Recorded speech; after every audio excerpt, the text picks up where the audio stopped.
Bonjour tout le monde. Alors aujourd'hui je vous propose une guidance pour la nouvelle lunaison qui débutera le 4 février et qui terminera le 5 mars.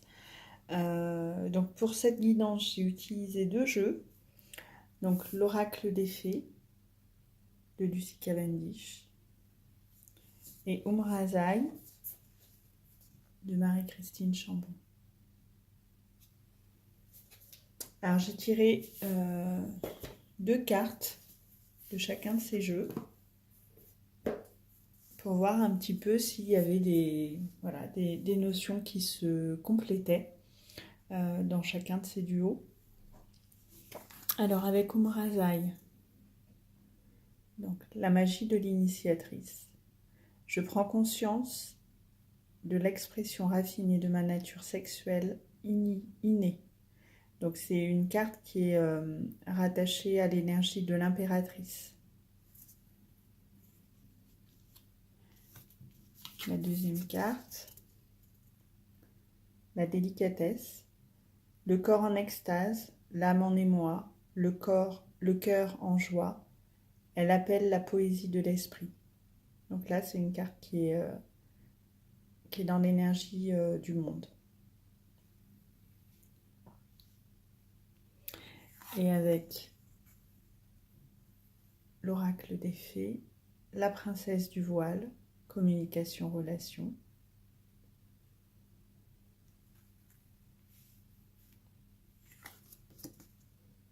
Et Merlin, un guide, un mentor, un maître des temps anciens.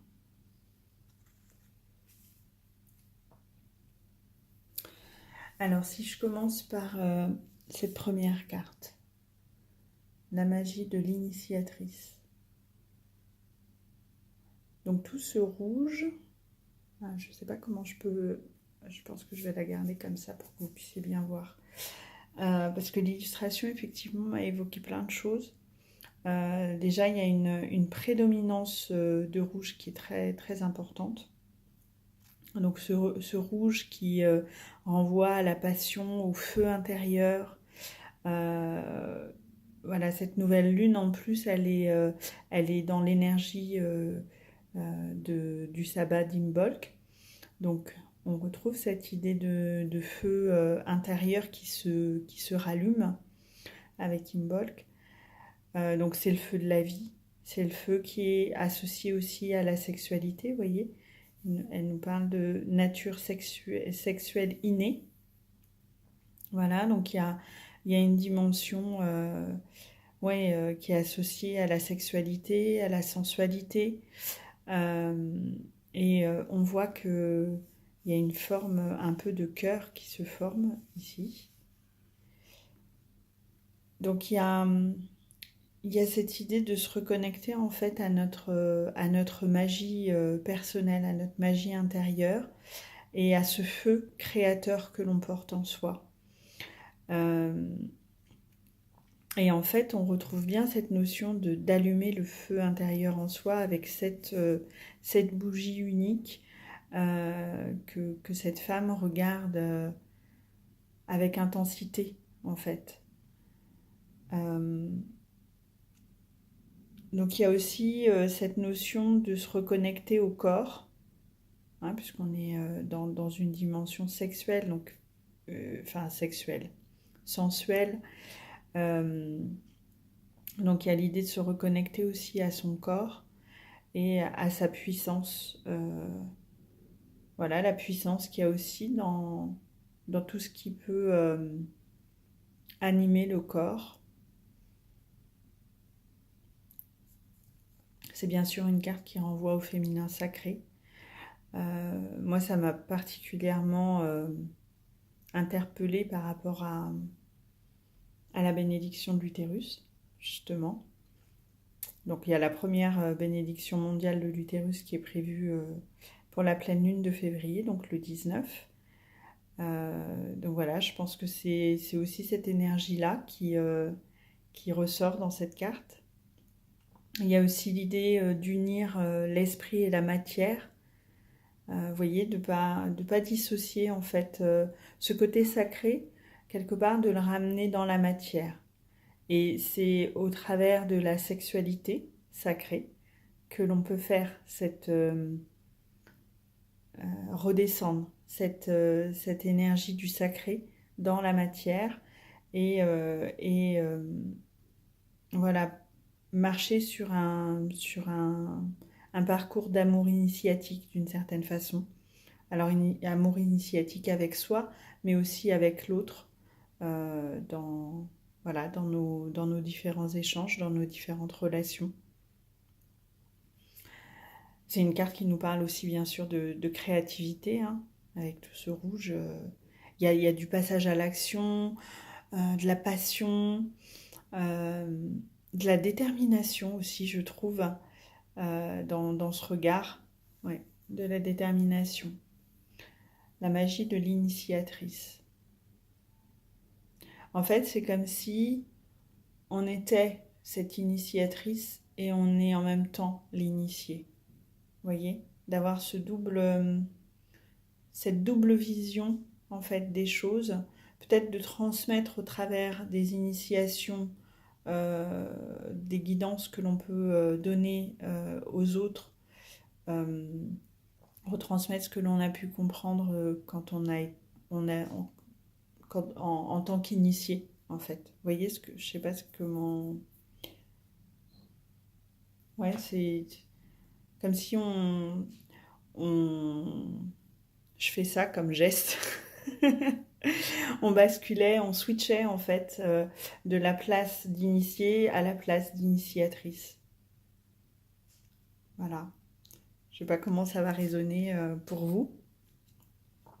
En tout cas, le fait que l'on parle des relations fait complètement écho avec la carte de l'oracle des fées, donc la princesse du voile, qui nous parle de communication et de relations. Donc là, c'est une carte qui nous invite à faire un peu le point sur notre positionnement dans nos relations. Voilà, où on en est. Vous voyez, puis il y a plus qu'un fil. Donc c'est comme si on était à une étape où il fallait faire un peu le bilan, de voir qu'est-ce qu'on faisait par rapport à cette situation. Est-ce que on répare la relation ou est-ce qu'on accepte la rupture? Vous voyez? Donc ça, c'est aussi une carte qui nous invite à rétablir la communication, à recréer un réseau. Euh, donc ça peut être bien sûr un réseau amical, mais ça peut être aussi tout ce qui est associé au, comment dire, au contact avec l'autre en fait. Voilà, comment on nourrit aussi cette relation. Qu'est-ce qu'on y met? Vous voyez, c'est comme si ce fil, en fait, c'était ce qui nous reliait à l'autre et qu'on faisait le point, en fait sur ce qu'on mettait dans ce fil en direction de l'autre, à l'attention de l'autre. Donc il y a aussi l'idée de bien sûr sortir de l'isolement. Là, on voit que cette petite fée, elle est toute seule, mais il y a des papillons qui viennent l'inciter à sortir de cette phase d'isolement pour aller vers l'autre, pour partager ses pensées, ses sentiments. Euh, voilà, il y a une remise en mouvement au niveau des relations. Et si on fait le lien avec l'autre carte, enfin avec la magie de l'initiatrice, on a l'idée vous voyez, de revenir à soi, à cette initiatrice que l'on est, à cet être sexué aussi. Alors je parle beaucoup du féminin, mais c'est aussi valable pour les hommes hein, qui ont une part féminine et voilà, qui ont aussi ce feu créateur en eux. Donc de voir, voilà, qu'est-ce que ces deux cartes vous évoquent. Et justement, le livret de l'oracle des fées parle de début d'une initiation pour cette carte-là. Vous voyez, donc c'est vraiment pas un hasard, on va dire que les deux cartes soient sorties pour former ce duo-là.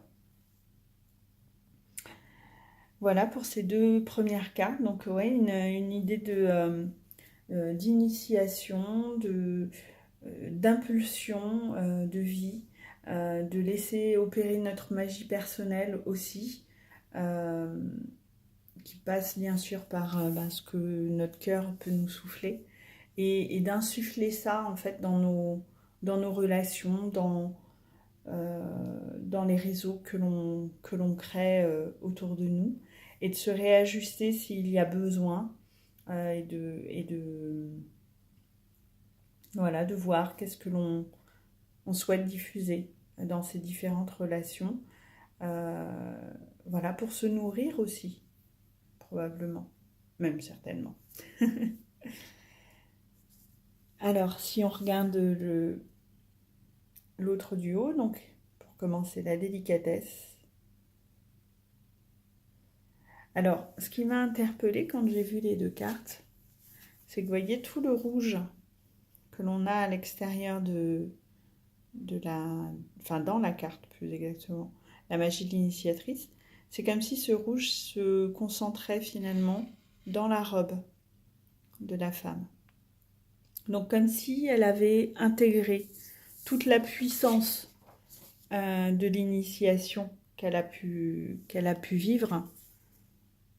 Vous voyez, toute la passion qu'elle avait en elle, elle l'a bien intégrée. Elle l'a bien intégrée, et c'est comme si la bougie qu'elle regardait avec intensité était devenue ce magnifique, comme une explosion de lumière en fait. Il y a un point de départ, mais ça rayonne fort.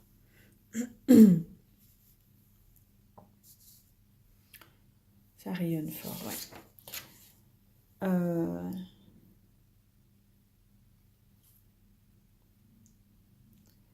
Alors cette carte, elle nous parle de partager notre richesse intérieure avec le monde. Vous voyez, on a cultivé justement toute cette connexion corps-esprit. Et là, à cette étape-là, on est à la phase où on partage cette richesse avec le monde. Parce qu'on a réussi à atteindre un certain niveau de conscience. Et voilà, on peut éclairer le monde d'une autre façon, mais avec délicatesse.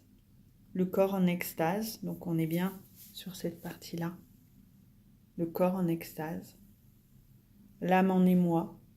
L'âme en émoi, c'est l'âme qui vibre. C'est l'âme qui vit des expériences dans la matière qui la fait vibrer, qui la met en joie. Le cœur en joie, voilà, là on revient dans le cœur. Et elle appelle la poésie de l'esprit. La poésie de l'esprit, est-ce que ce ne serait pas une certaine métaphore pour parler de l'inspiration que l'on peut avoir, l'inspiration divine? Justement, quand on se reconnecte à notre feu créateur, eh bien c'est là qu'on peut se laisser traverser par l'inspiration divine, l'inspiration à créer quelque chose de plus grand que soi, voilà, à créer quelque chose qui participera au plus grand bien de tous. Voilà, est-ce que ça serait pas ça, la poésie de l'esprit? Elle est magnifique cette carte. Bon, le jeu est sublime, hein. Il n'y a rien à dire. Alors, si on fait le parallèle avec Merlin.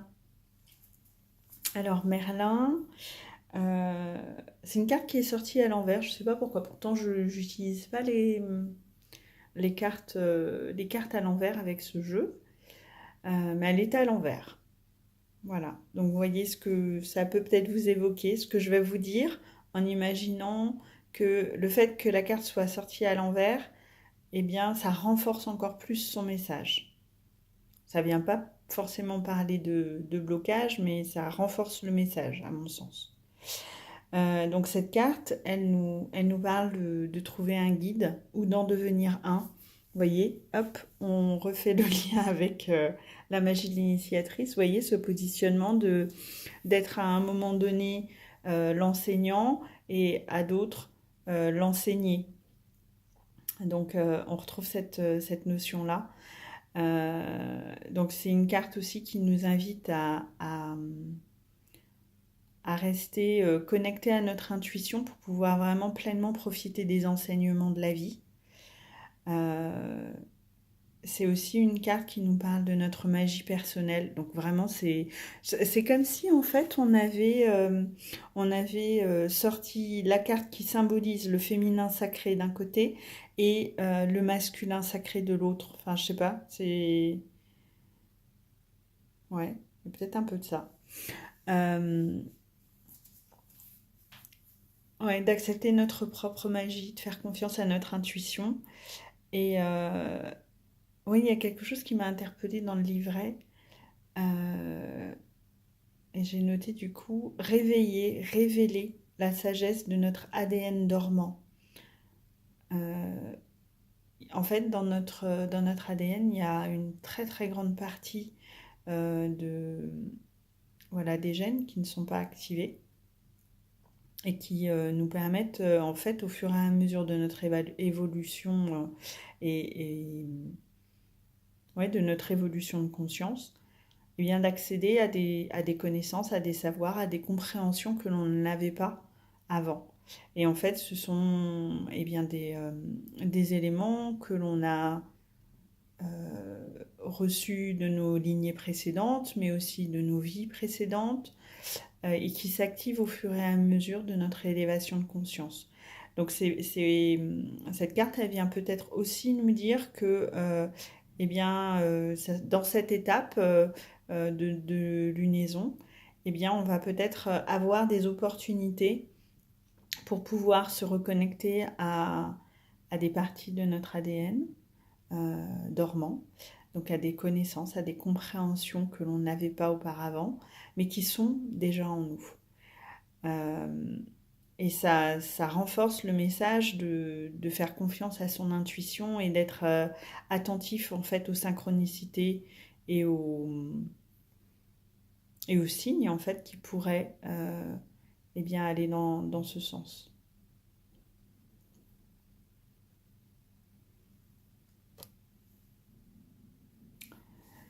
Voilà, donc je trouve que les deux jeux se complètent parfaitement, hein. On retrouve des notions communes dans plusieurs cartes, hein. Enfin, je pense que les deux cartes maîtresses, c'est vraiment ces deux-là. Euh, ouais, cette notion d'initiation, d'apprendre de la vie, mais aussi de transmettre ce que l'on a pu apprendre aux autres. Euh, et puis cette notion de délicatesse, on peut aussi voir comment on peut la transposer dans nos différentes relations, communication de manière plus large, pour eh bien, pleinement prendre notre place dans ce monde et contribuer à quelque chose de plus grand, hein, comme nous propose la carte de la délicatesse. Voilà.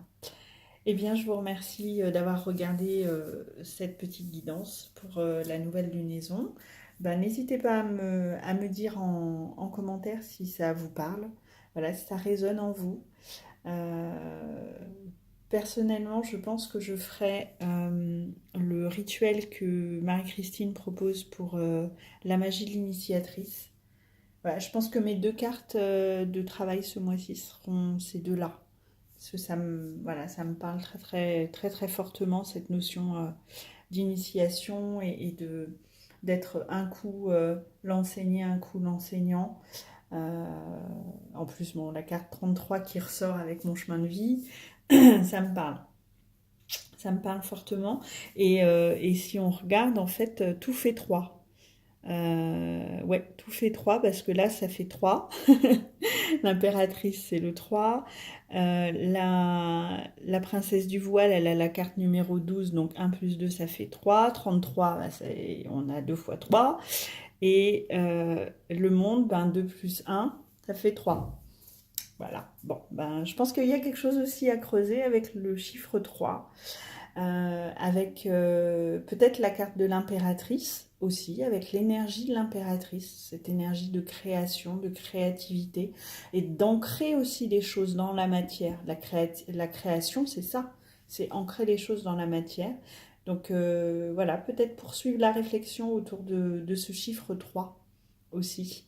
Et ça porte bien du coup la dimension de communication dans ce 3. Voilà. Eh bien, n'hésitez pas à me dire en commentaire ce que ça vous évoque, ce que vous envisagez aussi peut-être de faire à la suite de ce tirage. Qu'est-ce qui vous inspire pour profiter pleinement des énergies de cette nouvelle lunaison. Et je vous dis à une prochaine vidéo. Merci.